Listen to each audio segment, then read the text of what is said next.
This video will be about creating a surface while you're in the cab of a machine.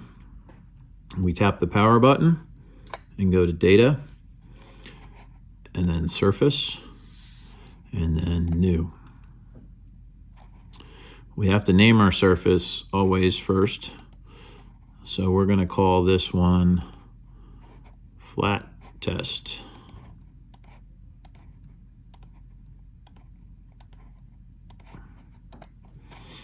And then we have already flat plane selected. You could do any of these other surfaces. Next. Now you're going to place your bucket and wherever you want it on your job and your position of interest. Right now I have middle selected. This is a picture of a map with a little place pin in it, and we're going to select that, and it's going to shoot a point where our bucket tooth is located. Right now, it shows -7 as our elevation. That's mainly because we're doing this on a bench and our bucket sensors are not actually on a machine, but you could adjust your elevation to whatever you want at this point in time. So if it was from -7, we could make it -6 foot, a foot higher, and we could put any elevation we want. We're often asked how to do this in the field in a bulldozer and an excavator. It's the same process in any machine, and this will create a flat plane surface. When you hit finish, it'll ask you if you want it to be an active surface. We're going to say yes, and then close. And now this creates a grid pattern on our screen, and it also creates a flat plane that we can dig to. Here the focus point is not in the correct place on the machine, again because we're on a bench, but this is our flat plane that we're digging to, and we have a -1 foot offset set in here, and it's saying that we're basically right on grade.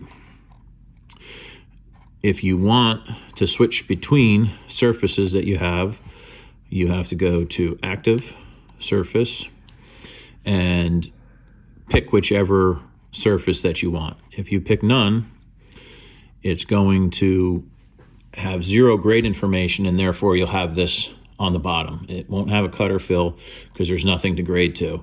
Often a mistake people run into is there's no active surface when they put a new model in, and they will get confused and wonder why there is not. So if we go back to Flat Test, it's going to load that. It says out of design for a minute, and now we're back to that site. You can also go in and create a sloping plane.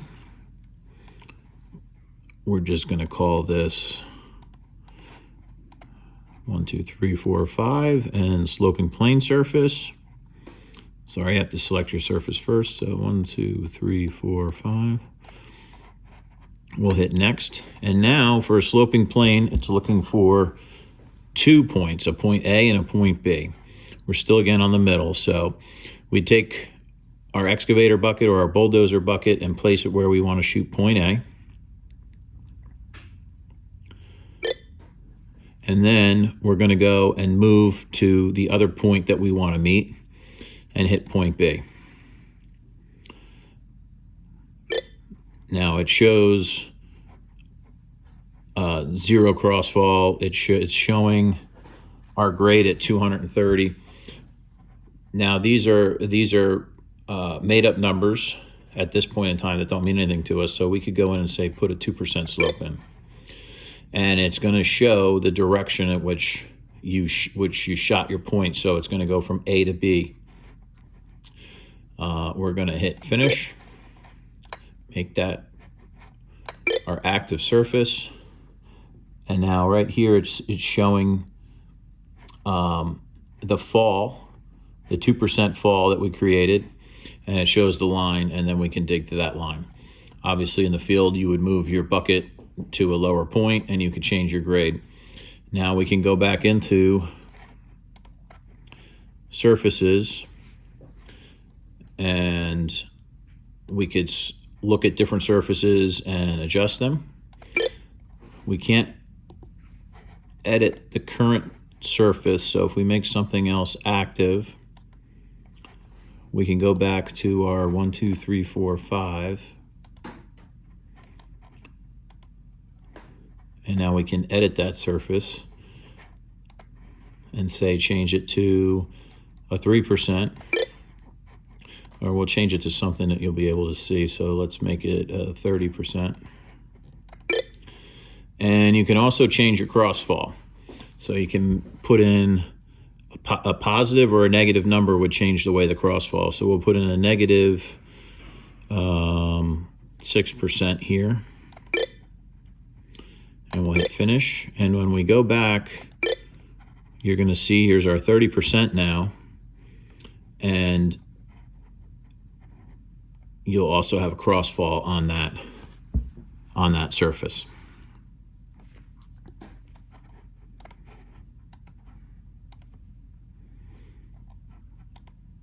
We have to make it active, and you'll see that these now have arrows going in multiple directions for our crossfall. Your crossfall, it was a negative. If I go in and change that to a positive, it would show the arrows going the other direction. And that's how you make surfaces in 3D MC.